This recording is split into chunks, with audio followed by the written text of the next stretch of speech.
Efesios capítulo 3, y vamos a hablar un poquito acerca del poder de Dios que la iglesia por muchos años o por mucho tiempo siempre que se ha mencionado, se ha hablado acerca del poder de Dios, casi siempre nos enfocamos en lo exterior. La mayor parte de veces pensamos en los milagros externos. Vemos cómo Dios está, no sé, sanando a alguna persona, lo salvó del cáncer, lo dieron por muerto o lo libró de un accidente grande. Y entonces nosotros decimos, ese es el poder de Dios. Y en realidad sí lo es, ¿verdad que sí? Claro, pero el poder de Dios no se limita a eso. El poder de Dios es mucho más allá de lo que nosotros podemos llegar a entender. Por ejemplo, todo lo que existe, dice la Escritura, que fue hecho por Dios. Y todo lo que existe tiene un propósito de ser, una razón de existir, porque Dios lo hizo. No solo el poder de Dios creó todo lo que vemos, pero también con el mismo poder que Dios creó todo, con ese mismo poder lo sustenta, le sigue dando vida, lo mantiene hasta el día de hoy, ¿cierto? Todo el universo.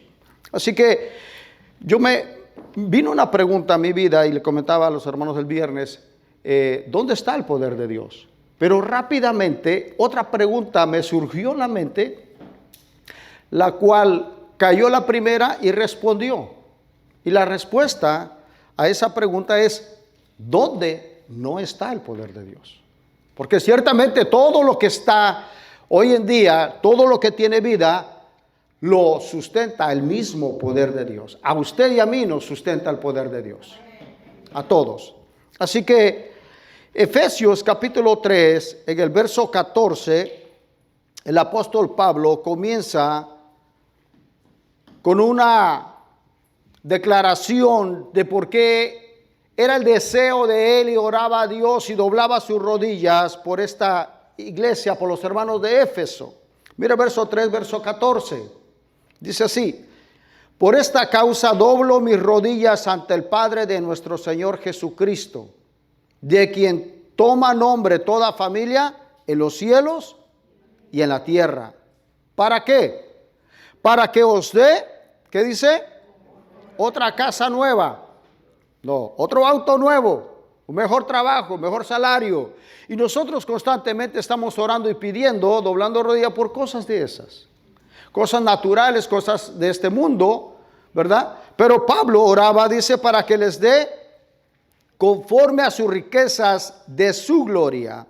¿Que les dé qué? El ser fortalecidos con poder en el hombre interior por su espíritu. O sea, Pablo estaba orando que los hermanos de Éfeso, Dios les diera ese poder en el hombre interior. En el nuevo hombre, la nueva criatura, que Dios vaya fortaleciendo la vida del creyente. De hecho, el título del mensaje hoy es eso.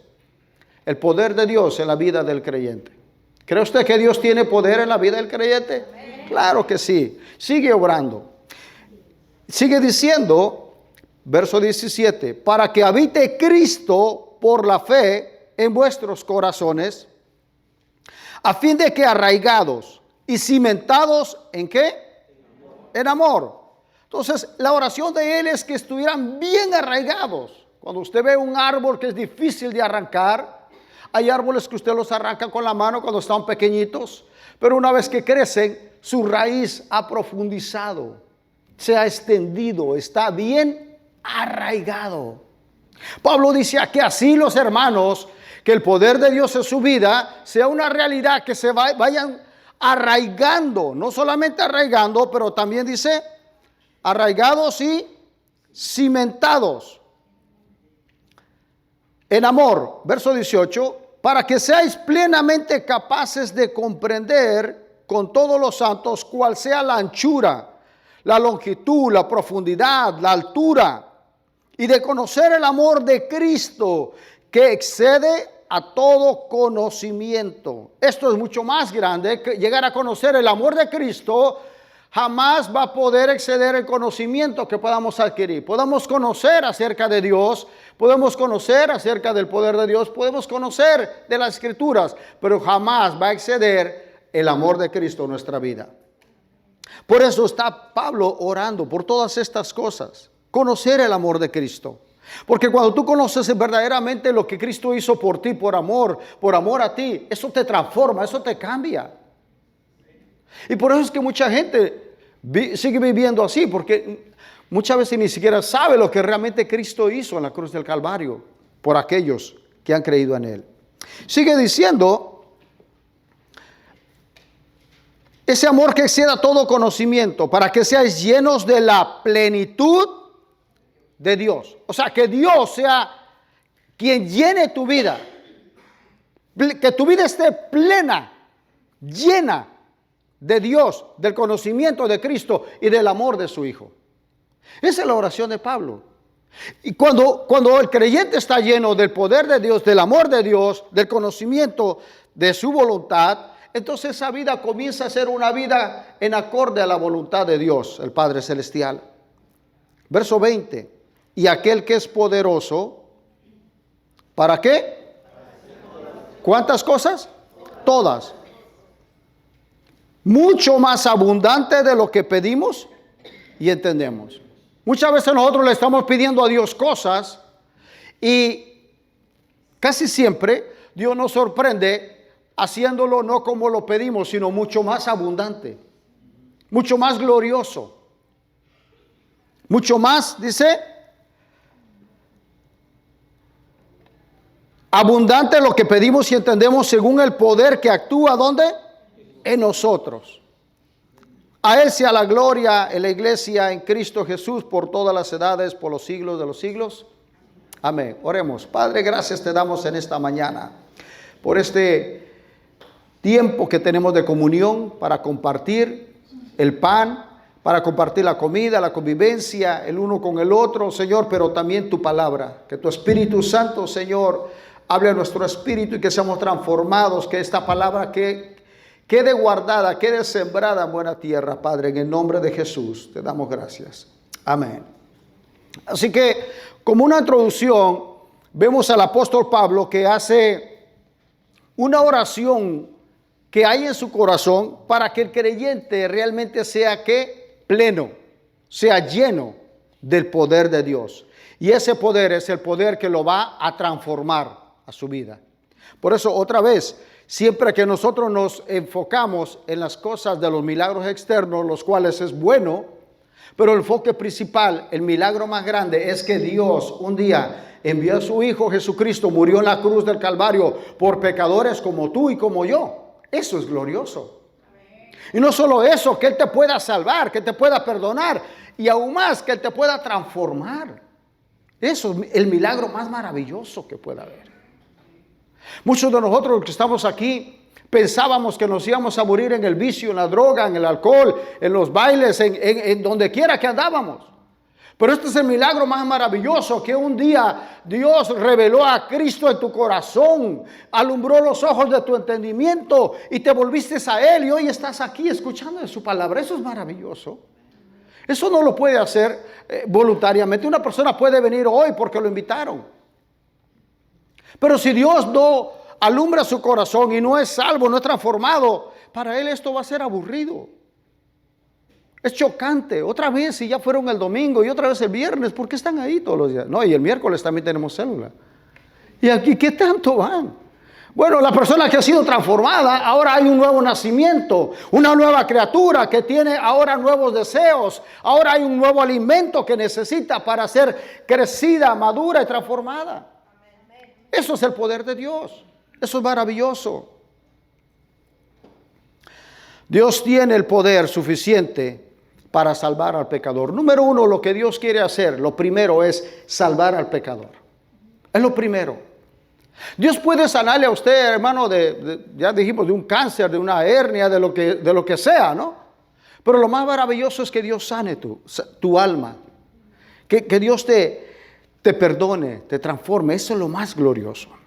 El libro de Romanos, capítulo 1, verso 16 y verso 17. Pablo dice: Porque no me avergüenzo del evangelio, porque es que el evangelio, dice Pablo, tiene el suficiente poder para salvar.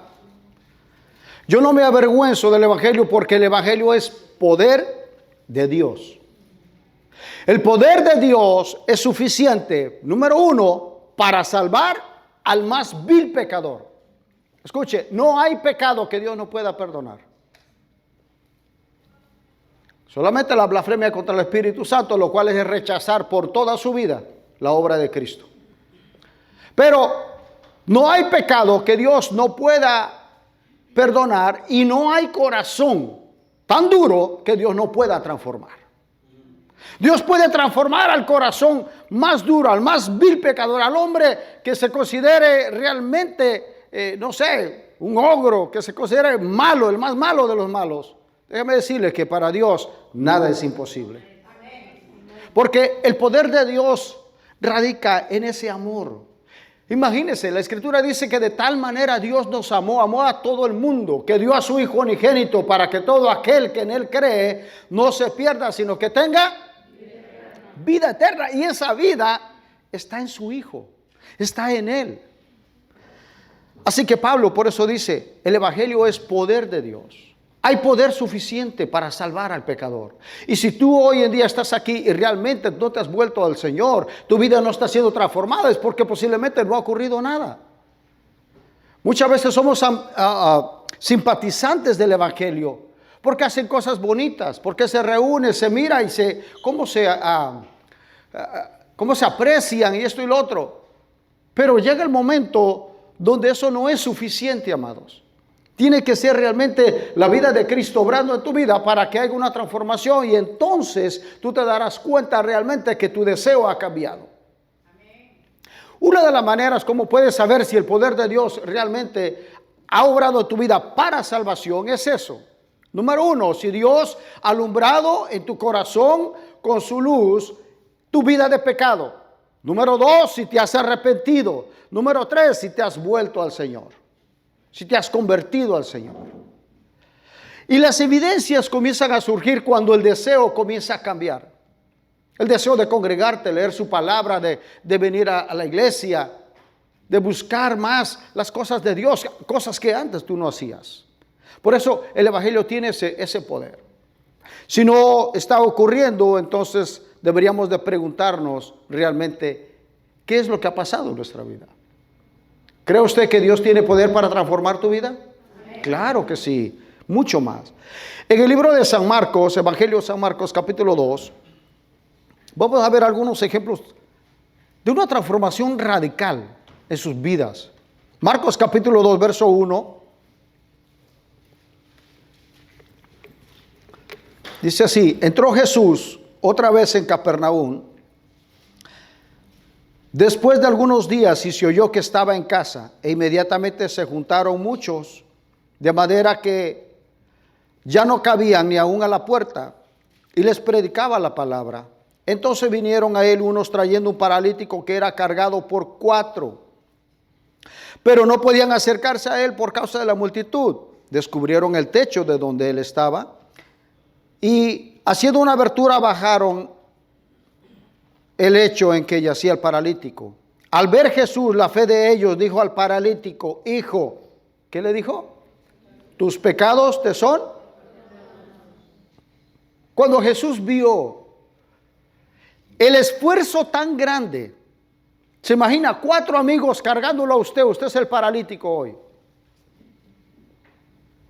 metafóricamente, y lo bajan, abren el techo donde estaba Jesús predicando. La casa estaba llena, la gente en la puerta, no cabían. No hallaban cómo meterlo. Para que Jesús, ellos lo llevaban, sus 4 amigos de usted lo llevan cargando y no pueden entrar. Entonces se suben, abren un hueco arriba en el techo, rompen el techo de la casa, lo bajan con unos lienzos, unas cuerdas, no sé. Y wow, todo el mundo se asombraría de esa escena, ¿no? Del esfuerzo de sus amigos. Y lo que esperan los amigos suyos, y usted como paralítico, que Jesús le diga, hijo, eres sanado, tu fe te ha sanado, ve en paz. Pero no, Jesús no le dice eso. ¿Qué es lo que le dice? hijo, tus pecados te son. Wow. Qué decepción, ¿no? Toda la gente que estaba ahí reunida estaban esperando escuchar y ver que Jesús sanara al paralítico, que lo hiciera andar. Pero no fue eso lo que hizo. ¿Por qué le dijo, hijo, tus pecados te son perdonados? Verso 6. Estaban ahí sentados algunos de los escribas, los cuales cavilaban en sus corazones. Y decían ellos, ¿por qué habla así? Blasfemias, dice. ¿Quién puede perdonar pecados sino solo Dios? Y conociendo luego Jesús en su espíritu que cavilaban de esta manera dentro de sí mismos, les dijo, ¿por qué caviláis así en vuestros corazones? Miren la pregunta, ¿qué es más fácil decirle al paralítico? ¿Tus pecados te son perdonados? O decirle, levántate, toma tu lecho y anda. Hay dos preguntas que hace Jesús.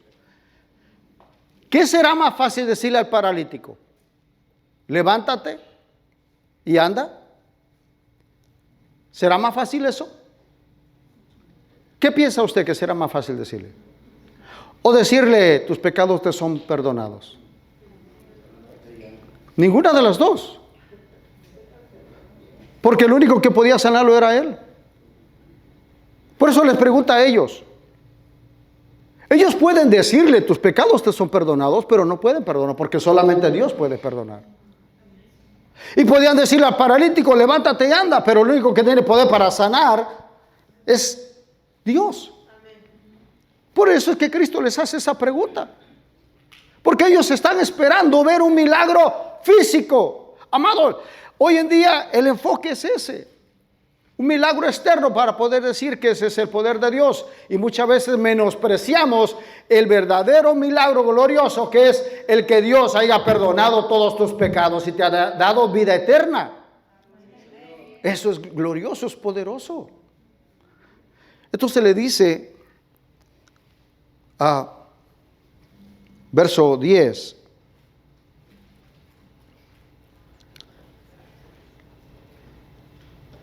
Pues para que sepáis que el Hijo del Hombre tiene potestad en la tierra, ¿para qué?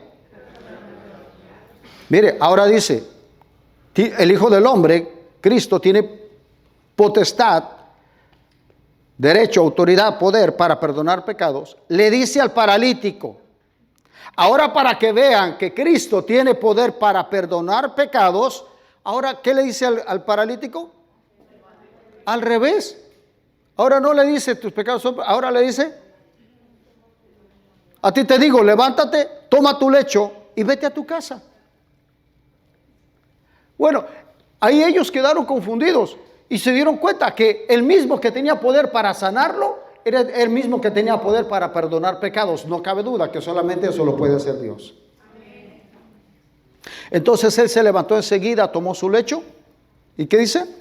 Salió delante de todos, de manera que todos se asombraron y glorificaron a Dios diciendo, nunca hemos visto tal cosa. Así que hoy en día, tanta gente está viviendo realmente así como ese paralítico, una parálisis espiritual. Nadie puede andar, nadie puede caminar el camino verdadero. Cristo dijo, yo soy el camino, la verdad y la vida, y nadie viene al Padre si no es por mí. Nadie puede andar por ese camino. Hoy en día la gente por causa del pecado está en una parálisis espiritual. No puede andar en el verdadero camino que es Cristo, que es un camino, dice la Escritura, que Dios nos abrió, nos dio un camino nuevo y vivo. Es Cristo. Y nadie puede andar por él a menos que Cristo te sane, a menos que Dios te sane primero para que puedas entrar en ese camino. Por eso le dijo a Nicodemo, es necesario que nazcas de nuevo para que puedas ver y puedas entrar en el reino de Dios. Por eso lo más importante es la salud del alma. El milagro maravilloso es que Dios sane la condición pecaminosa de tu vida, te sane completamente del pecado. Por eso la condición de este hombre, lo más importante era que fuera perdonado sus pecados, aunque muriera paralítico, ¿sí o no? Pero mucha gente lo que quiere es el milagro. De hecho, muchos que lo siguieron a Jesús lo buscaban por milagros. Multiplicó los panes y los peces, les dio de comer a una multitud. Y la gente lo seguía. ¿Sabe por qué lo seguían? Por el beneficio de la comida. Querían ver milagros y querían comer de gratis. Dicen, ay, Jesús les dijo, ustedes me siguen porque ayer les di de comer. La gente se amontonaba, querían ver los milagros de Jesús. Pero escuche, hasta el día de hoy ningún milagro ha transformado la vida de ninguna persona. Ningún milagro externo. Hay 10 leprosos que fueron sanados. Y de esos 10 solo uno regresó para darle gracias a Dios. Así que los milagros, amados, hay tanta gente que recibió milagros. De hecho, todos los que estamos aquí, yo creo que en algún momento de nuestra vida hemos experimentado un milagro de parte de Dios. ¿Cuántos han recibido un milagro? O muchos. Pero déjeme decirles, los milagros externos no transforman el corazón. Lo que sí te transforma es el milagro glorioso cuando tú realmente entiendes que Cristo es tu Señor, que Cristo es el autor de la vida, que Cristo perdona, restaura, transforma, te da vida eterna. Por eso él dijo, el que cree en mí, ¿y dónde se cree? Adentro, ¿no? El que cree en mí, aunque esté muerto, vivirá. Ese es el milagro maravilloso. Lázaro recibió un milagro, ¿no? Imagínense, 4 días, ya olía, ya estaba descomponiendo su carne. Las hermanas mismas decían, Señor, ¿para qué le vamos a abrir la tumba? Ya hiede. 4 días. Y Cristo sanó a Lázaro. Le dijo, Lázaro, ven fuera. Lázaro salió. ¿No fue ese un milagro maravilloso? Sí. Muchos creyeron, pero muchos otros que estaban ahí, ¿saben lo que querían hacer? Era matar a Lázaro otra vez. Querían matarlo para ver si Jesús otra vez lo resucitaba. Muchos no creyeron. Eso no transforma la vida. Pregunto yo, si en un pueblo, usted sabe los pueblos pequeños, ¿verdad? Ya en nuestro país, como dice, pueblo chico, infierno grande. Ahí se sabe todo, ¿verdad? Mire, si en un pueblo alguien se muere y ya está para sepultarlo, aunque allá lo sepultan más rápido, allá como al otro día, ¿no? Los 2 días, allá no dura mucho. Son rápidos. Así que usted quiere durar más, aquí. Pero imagínese que ya está para sepultarlo y de repente resucita. La pregunta es, ¿no será un milagro maravilloso que todo el pueblo se asombre y todo el mundo comente eso? Sí. La pregunta importante, ¿cuánta de esa gente realmente al ver ese milagro se volverán a Dios diciendo, realmente esto es el poder de Dios? No. Siguen viviendo igual.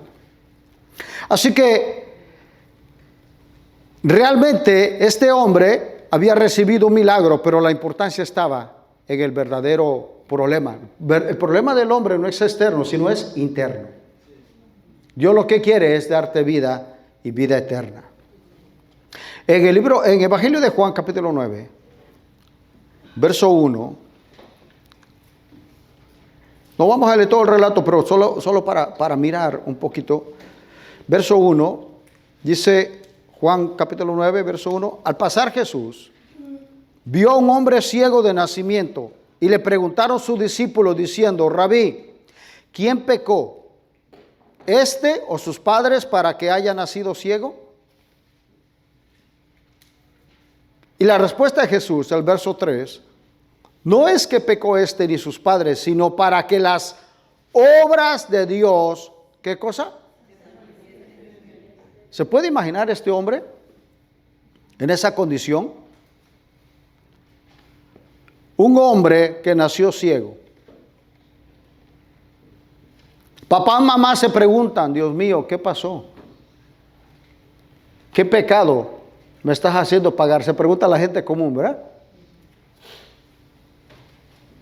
¿Por qué nació este niño ciego? Y ellos se preguntaron, ¿fue pecado los padres o él? ¿Cómo va a pecar él si ni siquiera había nacido y cuando nació ya nació ciego? Pero la gente vive echándole la culpa a todo mundo, ¿sí o no? Y esa era realmente la idea de ellos en aquel tiempo. Es que algo había hecho sus padres para que ese niño naciera así. De hecho, hoy en día hay tanta gente que le dicen así. De repente, yo conocí muchas personas que de repente ve una persona enferma y no se sana y le dice, órale, Señor, humíllese, pida perdón.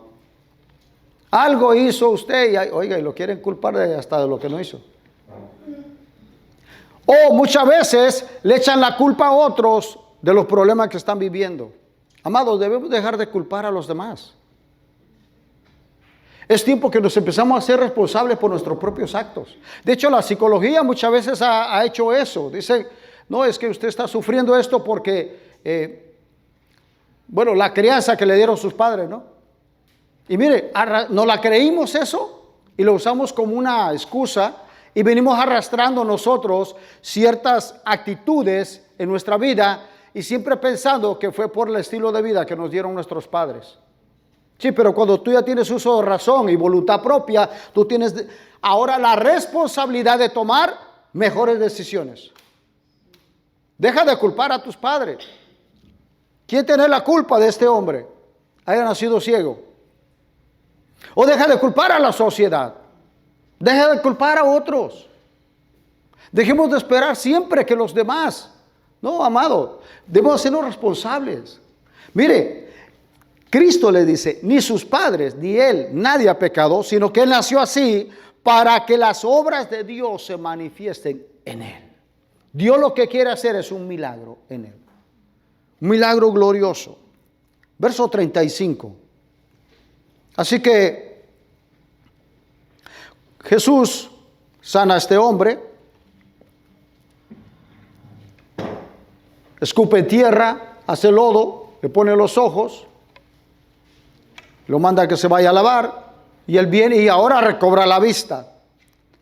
Y en el concilio, en la sinagoga, lo mandan a llamar los rabí, los estudiosos, y le dicen, ¿cómo te abrió los ojos? Y él cuenta la historia 2, 3 veces. Y por último lo expulsan de la sinagoga, verso 35. Oyó Jesús que lo habían expulsado. Y hallándole le dijo, ¿crees tú en el Hijo de Dios? Verso 36, respondió él y dijo, ¿quién es, Señor, para que crea en él? Mire, había recibido un milagro y no conocía quién era Jesús. Hay así mucha gente hoy en día. Por eso todo mundo, hermano, puede recibir un milagro, pero no conocen a Dios. No conocen verdaderamente quién es el que le ha hecho ese milagro. Verso 37, le dijo Jesús, pues le has visto, y el que habla contigo, él es. A pocas personas Jesús les declaró directa y claramente que él era el Cristo, el Hijo de Dios. Pero a este hombre se lo declaró. Verso 38. Y él le dijo, creo, Señor, creo, ahora sí creo. Y le adoró. Escuche, y los judíos solamente podían adorar a Dios. Así que la única manera que podía adorar a Cristo es creer que Cristo era Dios. De ahí en adelante él comienza a vivir una vida diferente. Verso 39.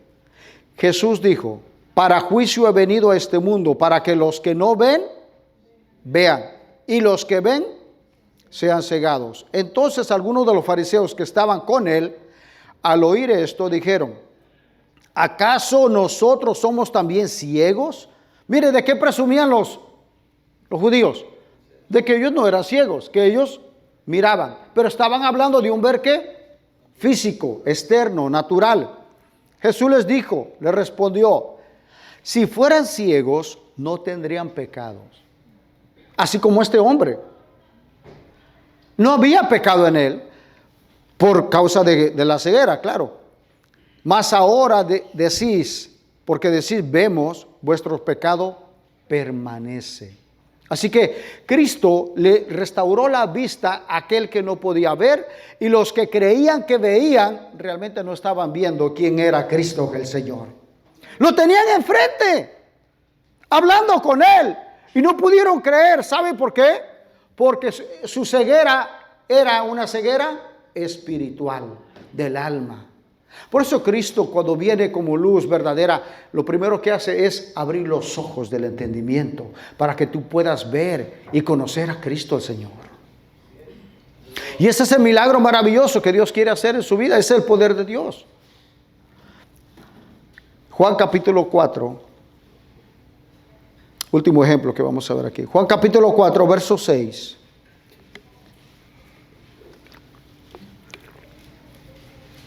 Estaba ahí, Jesús, rumbo a Samaria, y llegó ahí al pozo de Jacob. Entonces Jesús, cansado del camino, se sentó junto al pozo. Era como la hora sexta. Las horas que aparecen en la Escritura es diferente a nuestro horario, y yo encontré una fórmula buscando en todos los horarios. Si usted le agrega simplemente 6 más, usted tiene la hora de hoy, o la hora nuestra. Así que esa hora sexta era las 12 del mediodía. Las 12 del mediodía. Imagínense.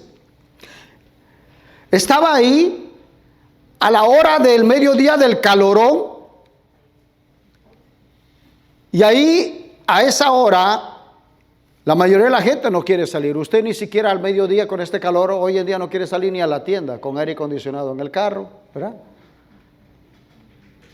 Demasiado calor. Así que vino una mujer de Samaria a sacar agua. Esta mujer, conocemos la historia de la samaritana, era una mujer que había tenido 5 maridos, ¿verdad? Jesús le dice, ¿y el que tienes ahora contigo no es tu marido? ¿Jesús conocía su vida? Sí. ¿Conocía su pasado? Sí. Pero también conoce tu presente y tu futuro. Y Dios lo que quiere es transformar tu vida. Dios lo que quiere es que ese pasado, sanar tu vida de ese pasado, y lo que quiere es realmente darte un mejor presente y un glorioso futuro.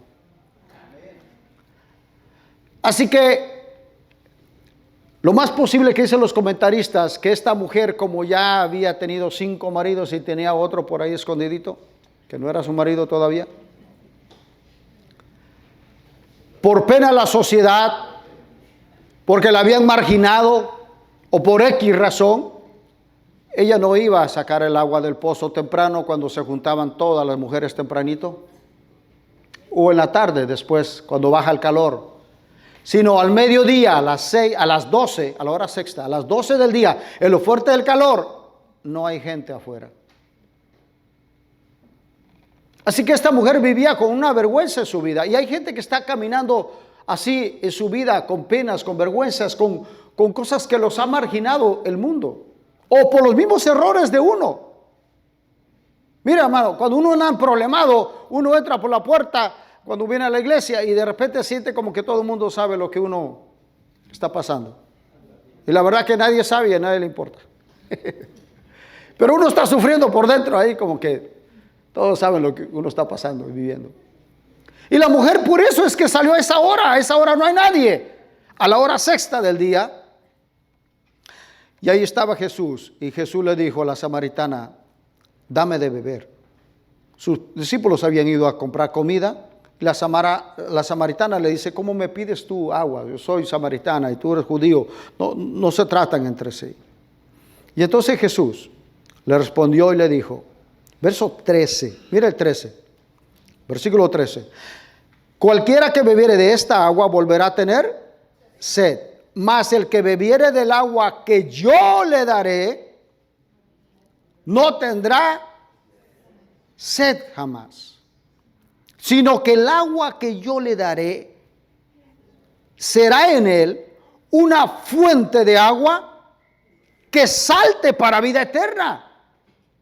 Esta agua, cuando tú la pruebas, es suficiente. La sed de la samaritana estaba radicada en la vida de los hombres.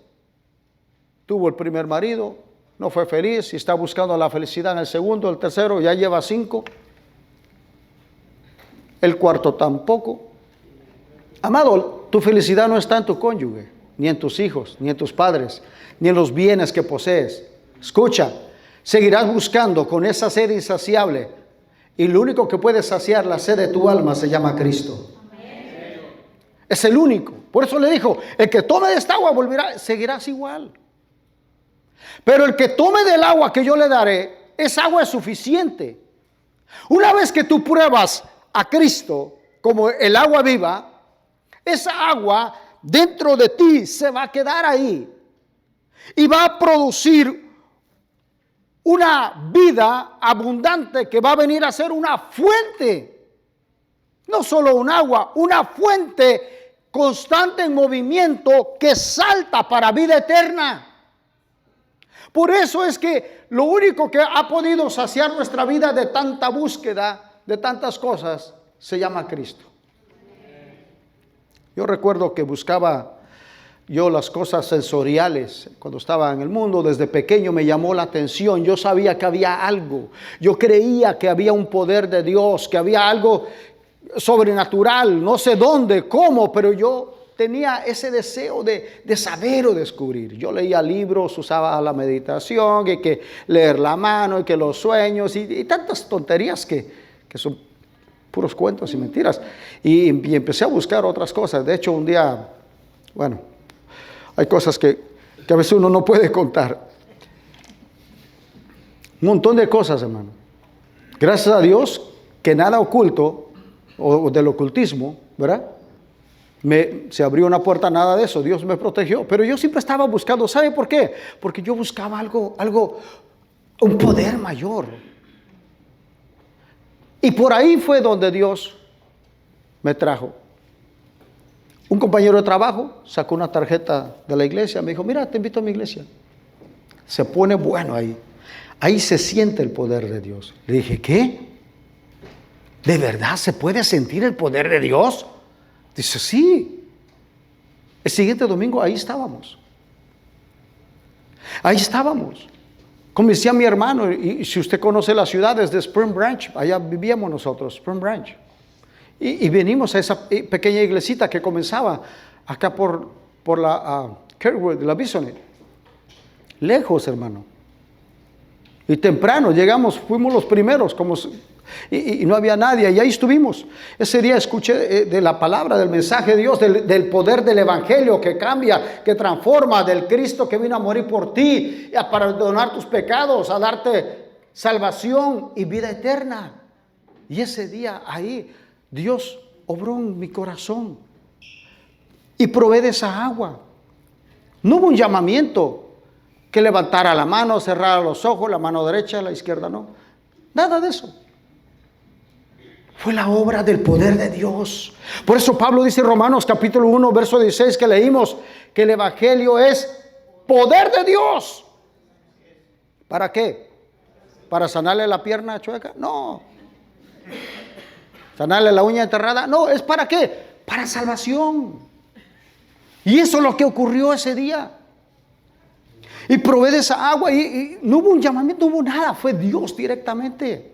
Por eso yo le puedo decir, escuche, si usted escucha y abraza el verdadero evangelio que tiene poder para salvar su vida, no se trata de cosas externas, se trata que abra su corazón con humildad, que reciba a Cristo en su corazón y que le entregue su vida y empiece a caminar con Él. Que se vuelva el que le pida perdón de todos sus pecados y se vuelva a Cristo. Y desde ese día empecé a caminar con el Señor y esa agua empezó a saltar, empezó a fluir realmente en mi corazón. Dios tiene poder para cambiar tu pasado, cosas que aún te avergüenzan.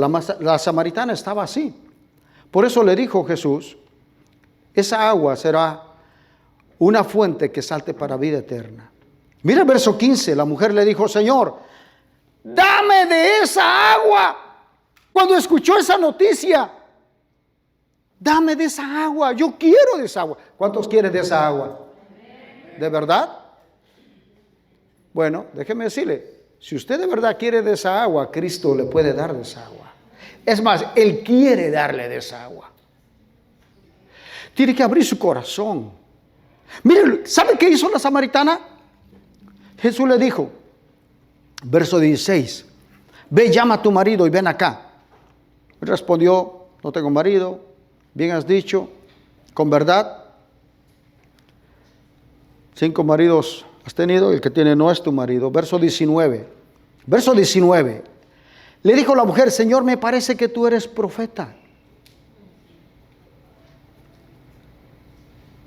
Verso 25, mire lo que le dice ahora. La mujer le dice, sé que ha de venir el Mesías llamado el Cristo. Cuando Él venga nos declarará todas las cosas. Y esta segunda, otra persona, de las pocas a quien Cristo les dijo clara y directamente que Él era. Jesús le dijo, yo soy el que habla contigo. Sabemos que ha de venir el Mesías. Yo soy el que te da de esa agua que sacia tu vida. La sociedad, el mundo, la gente, los cónyuges no van a saciar tu vida. Verso 28, esto es glorioso. Miren lo que hizo la samaritana. La mujer venía al mediodía aguantando el calorón para sacar agua del pozo y llevar su cantarito a su casa. Un cántaro lleno de agua. Miren el verso 28, ¿qué hizo la mujer? Dejó su cántaro. Amado, ahí lo aventó, ahí lo dejó. Y fue a la ciudad a los hombres y les dijo, venid, ved a un hombre que me ha dicho cuánto he hecho. ¿No será este el Cristo? Entonces salieron de la ciudad y vinieron a él. Escuche, ya sabemos, escuchamos el relato de la mujer, que tal vez por vergüenza, que había tenido 5 maridos, estaba marginada, no quería salir durante el día, durante la mañana. Por eso salió al mediodía, a la hora sexta, a las 12 del día, en el pleno calorón. Pero ahora no le importó que la gente la viera. Ella fue a buscar la gente. Dejó esa agua física, dejó el cántaro, no le importó eso. ¿Sabe por qué? Porque ahora en ella ya tenía el agua verdadera, la que salta para vida eterna. Ahora ya habían tenido un encuentro con Cristo. Ahora su vida empezaba a ser transformada ya. Ahora sabía que había tenido un encuentro con el Dios verdadero. No le importó ni el agua, no le importó la gente, ni lo que dijeran de ella. Ahora ella fue a publicar y a hablar con la gente. Eso es una vida transformada por el poder de Dios. Si no está ocurriendo nada de eso, posiblemente nada de eso está ocurriendo o ha ocurrido dentro de nosotros. Porque la gente que experimenta el poder de Dios, la vida de Cristo en él, amado, todo esto comienza a ocurrir.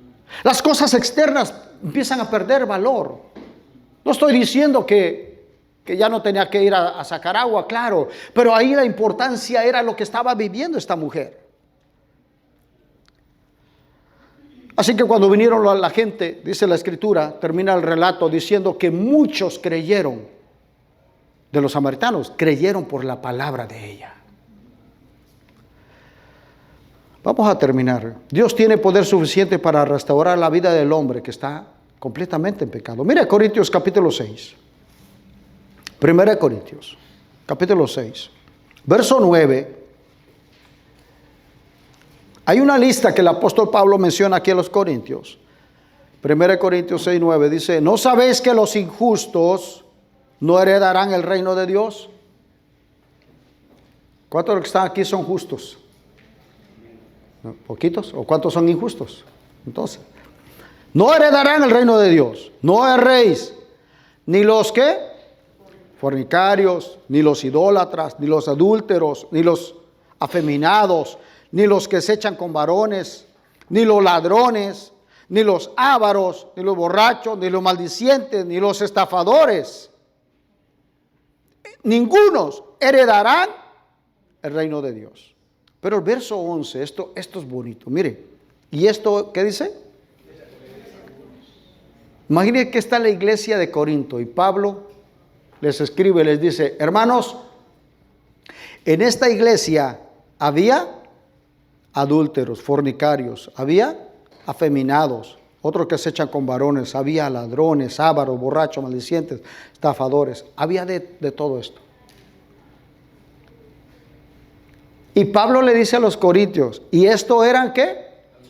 Algunos de ustedes.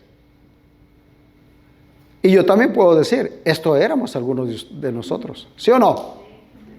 O usted va a decir, no, yo no. Esto éramos algunos de nosotros. Pero esto es lo glorioso. Mire, Que Dios haya sacado la gente de ese estilo de vida y lo haya transformado, eran eso, pero ya no son. Porque ahora sigue diciendo Pablo, porque ya habéis sido ¿qué? Lavados. El único que te puede lavar de toda esa inmundicia es Cristo, con su agua poderosa. Y habéis sido, número 2, Él te lava con el poder de su palabra, de su vida. Y lo segundo que hace, dice, habéis sido santificado, significa apartado. Te lava, te santifica, te aparta. Y número 3, habéis sido ¿qué? Dios te declara justo, sin pecado, delante de su presencia por la sangre y el sacrificio de Cristo, para ser acepto delante de Dios. Habéis sido justificados en el nombre del Señor Jesús por el Espíritu de nuestro Dios. En Hechos capítulo 1. Así que, mire hermano, esta lista de esta gente que salió de ese estilo de vida, ¿cree usted que Dios tiene poder para sacarlo a usted de ese estilo de vida? Claro. El pasado, amado, mire, hay gente que está sufriendo más por el pasado y por el futuro, arrastrando tantas cosas del pasado. Dios puede sanarlo, pero hay que disponer el corazón. Hay que ser dócil, sensible, venir al Señor, buscar ayuda y decirle, Señor, yo quiero realmente ser sanado de eso, ser libre. Esta mujer samaritana fue libre de eso. Esta lista de esta gente de Corinto fue libre de todo ese estilo de vida. Claro, por eso le dije, no hay corazón, no hay vida que Dios no pueda transformar, porque Dios en su poder y su amor todo lo puede. Así que Dios quiere llevar tu vida, llenar tu vida de su poder para que tú también puedas testificar a otros. Hechos capítulo 1, Hechos 1, verso 8. Hechos 1:8 dice, pero recibiréis poder cuando haya venido sobre vosotros el Espíritu Santo. Entonces el poder de Dios radica en Dios, pero viene a tu vida por medio del Espíritu Santo. ¿Y cuándo vino a los apóstoles? ¿Cuándo vino a la iglesia? Escuche, no solo unos cuantos ungidos, porque muchas veces la gente dice, oh, el poder está ahí en los hermanos, en los que ministran, en los que predican. No. ¿Sabe que eran como 120 personas? Gente normal, común, como tú y yo. Ahí estaban los 12. Ahí estaban los 11, estaban los apóstoles, estaban las mujeres. Era como 120. Cuando vino de repente el Espíritu Santo y cayó sobre todos ellos. Y comenzaron a testificar. Pedro se paró el día de Pentecostés. Ese Pedro que lo había negado fue transformado por el poder de Dios. Cuando vino el poder del Espíritu Santo a su vida, ese Pedro que salió huyendo y todos los apóstoles, ahora se ponen de pie y comienzan a predicar y a publicar. Pero mire el verso 8, dice, ¿para qué es? Recibiréis poder cuando haya venido sobre vosotros. ¿Y para qué es ese poder? Para ser testigos. No es para hacer cosas raras, para decir, mira, ahí está el poder de Dios, y para hacer cosas raras. No, amado, eso no transforma a la gente. La gente puede hacer tantas cosas creyendo, diciendo que eso es el poder de Dios en esas supuestas manifestaciones, y salen igual o peor. Es más, la gente se burla de las iglesias cuando hacen cosas raras así. ¿Por qué? Porque los ven viviendo igual o peor. Pero el poder de Dios es para salvación, y número 2, para transformación, para transformar tu vida, y número 3, para que tú seas testigo. Así que la prueba de que el poder de Dios ha venido, el Espíritu Santo, a la vida del creyente, dice, me seréis testigos. Para eso es. Y eso fue lo que hizo la iglesia. Terminamos con este texto, Hechos capítulo 2. La iglesia hizo eso. Cuando vino el poder del Espíritu Santo, mire, era como 120 que recibieron ese poder, pero ese poder no se quedó ahí. Comenzó la iglesia a crecer. Y en ese mensaje, como 3,000 personas se convirtieron, después como 5,000, y la iglesia comenzó a crecer grandemente. ¿Por qué? Por el poder de Dios que transforma, que salva. Había milagros, sí. Milagros externos, pero el milagro más maravilloso es que la gente estaba siendo transformada de adentro hacia afuera. Así que Pedro, Hechos capítulo 2, verso 14, respondió, se puso en pie con los 11 y alzó la voz diciendo: varones judíos, todos los que habitáis en Jerusalén, esto sea notorio y oíd mis palabras. Y ahí ese Pedro que antes salió huyendo, ahora él se para y no le importa la multitud. ¿Por qué? Porque hay un poder más grande dentro de su vida que la vergüenza o lo que sea externamente. Y el verso 37, cuando él les predica del evangelio, dice: al oír esto, al oír el mensaje de Pedro, se compungieron de corazón y dijeron a Pedro y a los otros apóstoles: varones hermanos, ¿qué haremos? Ve, escucharon el mensaje. Y no solamente escucharon el mensaje, comieron y se fueron. No, escucharon el mensaje y dijeron: queremos eso. Pedro, queremos eso. ¿Qué haremos ahora?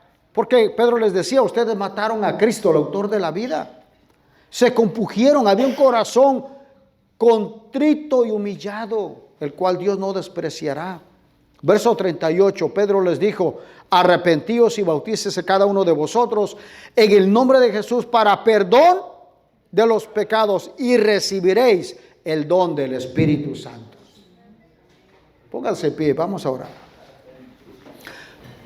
Ese poder de Dios que vino a la vida de los apóstoles, de los 120, y consecuentemente se fue multiplicando en la vida de aquellos que creyeron y comenzaron a predicar, llenaron Jerusalén del evangelio.